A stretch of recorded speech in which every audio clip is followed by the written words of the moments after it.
Centenario de la Diócesis de San Cristóbal.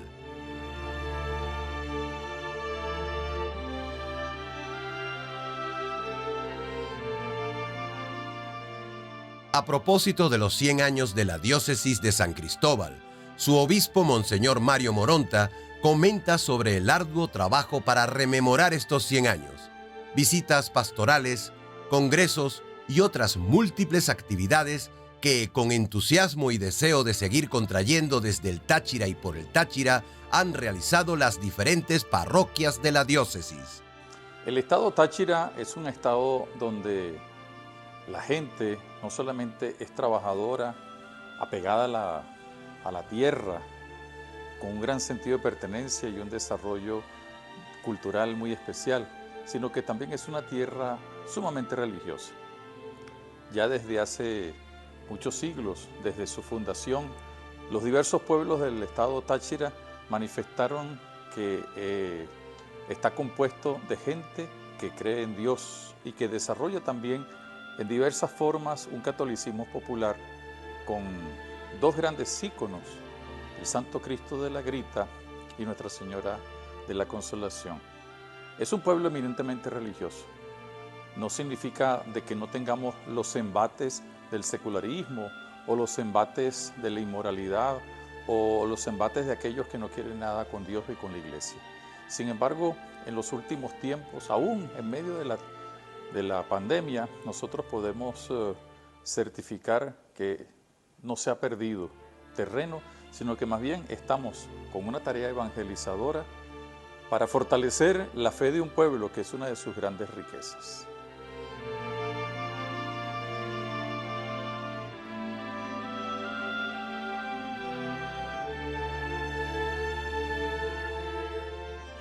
La diócesis de San Cristóbal está celebrando 100 años de su fundación y el lema pretende resumir o sintetizar todo ese esfuerzo de estos 100 años. 100 años caminando juntos en espíritu y verdad. Cuando uno lee la historia de la diócesis, incluso antes de ser creada, podemos descubrir que hay un dinamismo del Espíritu Santo que empuja, que mueve no solamente a sus pastores, sino a todo el pueblo de Dios. Yo creo que hay como muchas características para determinar que la iglesia ha crecido. La iglesia desde los primeros tiempos con el primer obispo, Tomás Antonio San Miguel, se abrió al futuro con el diario católico, con la imprenta, con el boletín, con la creación de nuevas parroquias, con la fundación del seminario que dentro de poco se celebrará también 100 años de su fundación. Todos los demás obispos hemos tratado también de seguir en ese camino, pero lo importante es ese dinamismo del espíritu que uno siente en el laicado, que uno siente en las diversas comunidades. En estos tiempos en los cuales vivimos, tenemos un plan diocesano de pastoral que hace realidad algo que propuso el Concilio Plenario de Venezuela, la parroquia participativa, ahora con la caracterización sinodal como nos pide el Papa Francisco, comunidad de comunidades, pero a la vez el laicado que no solamente se dedica a las actividades dentro de la iglesia, sino incluso hacia afuera, en la creación de cultura, en la edificación del reino de Dios en la sociedad.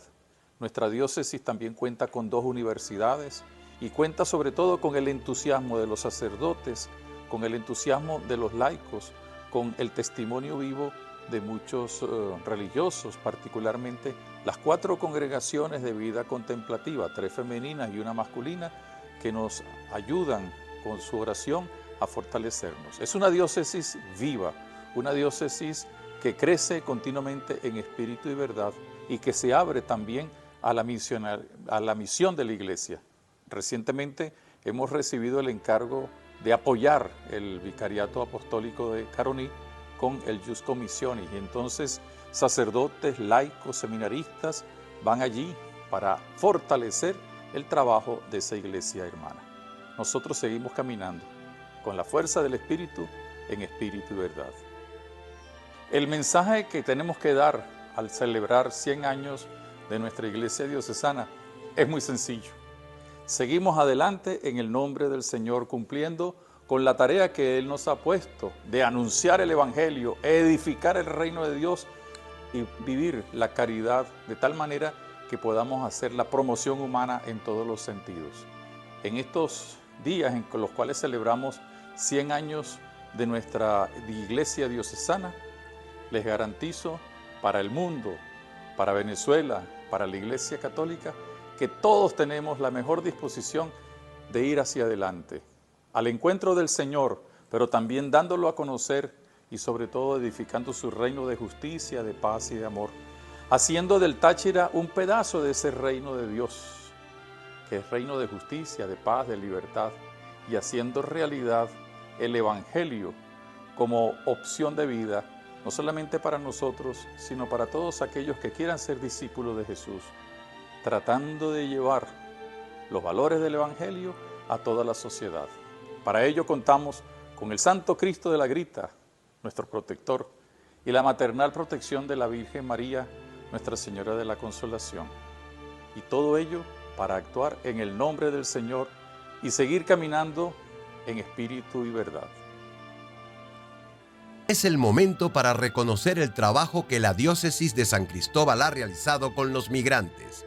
El Táchira recibe, de ida y vuelta, un flujo de migrantes que recibe un apoyo integral de acogida y asesoramiento en diversas áreas. Una ardua y necesaria labor. Felicitamos a la diócesis de San Cristóbal por su centenario. Estamos en la frontera más viva de América Latina y desde siempre, desde la época de la colonia, desde la época de las luchas por la independencia, este eje fronterizo que abarca el Táchira y norte de Santander actualmente fue siempre tierra de paso, fue el paso de la campaña admirable, de los libertadores, fue también el paso obligado de aquellos que venían huyendo de los gobiernos de turno de Colombia hacia Venezuela y viceversa. Y también se convirtió en tierra de paso para muchos aquellos que practicaban y siguen practicando lamentablemente el contrabando. En todo momento ha habido una gran movilidad y esto siempre ha sido atendido por la Iglesia. En los últimos tiempos, el Táchira, el norte de Santander de manera especial, se ha convertido en una tierra de paso de migrantes. No es una tierra de migrantes, sino una tierra de paso de migrantes que vienen desde tantas partes de Venezuela en búsqueda de edenes o de paraísos que no existen. En algún momento también fue tierra de paso de migrantes que venían huyendo de los paramilitares o de las guerrillas, los desplazados que al final de los años 90 se hicieron presentes en este eje fronterizo. Y la Iglesia siempre ha estado pendiente, por tres motivos. Uno, porque la Iglesia es pueblo, la Iglesia camina con su gente.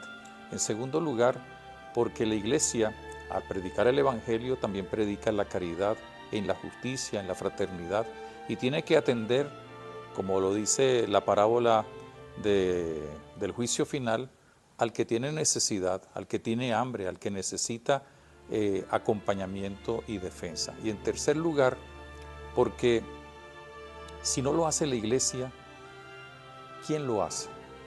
En este tiempo en el que mucha gente viene desde tantas partes de Venezuela, la Iglesia en el Táchira, pero también la Iglesia de Cúcuta, de Nueva Pamplona, de Ocaña y del Tibú, que componen todo este eje fronterizo, pues se han unido para demostrar que la Iglesia es madre de todos y no tiene frontera.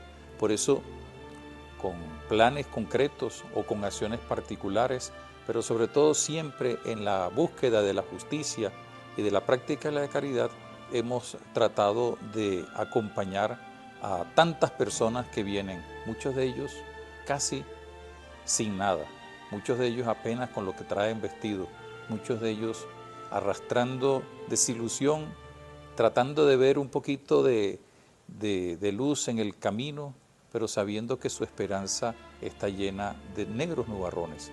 Y la Iglesia no solamente los acompaña, no solamente les ayuda, sino que también los promueve para que sean ellos protagonistas de una nueva situación en la cual ellos también desde su pobreza o desde su situación concreta de migrantes pasantes deben hacerse sentir como personas dignas, como hijos de Dios.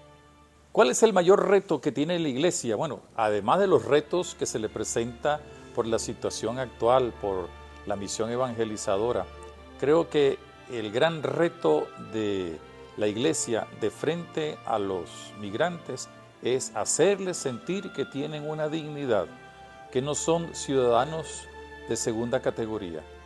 La iglesia tiene el gran reto de hacer sentir a todos, los migrantes, por supuesto, los pasantes, los que son hermanos nuestros, y a todos los que, sea que trabajen o no trabajen, que reconozcan que ellos son primero hijos de Dios, hermanos nuestros, y por tanto con una dignidad. De allí pues que el trabajo que vamos realizando con sus dimensiones de asistencia, pero también de promoción, esté apuntando a que ellos sean siempre considerados como lo que son, personas humanas.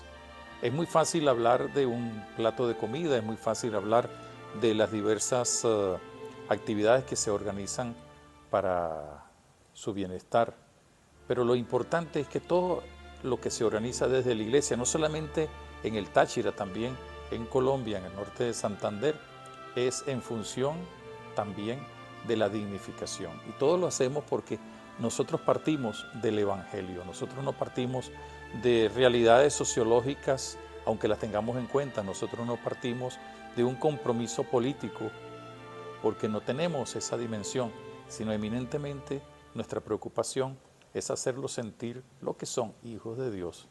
Y por eso nuestra tarea en las diversas casas de paso, de refugio, en las diversas actividades que se van realizando, apuntan precisamente a ayudarlos a ellos a sentirse que son personas, a sentirse que aún en su pobreza ellos son protagonistas de su devenir, a sentirse que son hijos de Dios y por tanto hermanos nuestros. Yo quisiera, con estas palabras que voy a decir, invitar a todos los hermanos de Venezuela a que no solamente vean a los migrantes como hermanos propios, sino que sientan que están comprometidos con ellos.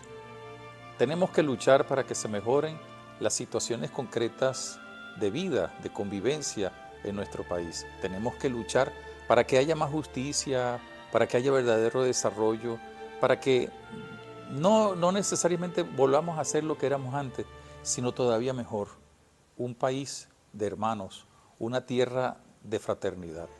Y en este sentido yo les pediría a aquellos que juzgan negativamente a los pasantes, a los migrantes, que no lo hagan, que se vean reflejados en el espejo que ellos nos muestran, que es el espejo de la caridad. Ellos confían muchas veces en lo poco o mucho que le podamos dar. Y a los migrantes yo quisiera dirigirles también muchas palabras de aliento, de ánimo. No es fácil dejar su país, ojalá que no lo hubieran tenido que hacer y ojalá que muchos no lo hagan, pero aquellos que por los motivos que sabemos existen han debido irse del país o han optado por irse del país. Tres cosas. Primero, nunca dejen de sentirse venezolanos, nunca dejen de sentirse amados por Dios y nunca dejen de sentirse hombres y mujeres con una dignidad. Todos juntos estamos unidos por el amor de Dios. Y por eso mi mensaje radica allí. Todo lo podemos en Cristo, que nos da el amor, y el amor todo lo puede. Y el amor nos tiene que llevar precisamente a considerarnos que todos somos iguales. Que sea un saludo, una oración, un trabajo, un alimento, lo que nosotros le brindemos a los migrantes, sea dado desde lo más íntimo de nuestro corazón. Y que no sea como un simple regalo, sino como el compromiso también de ayudarlos a seguir siendo ellos personas dignas.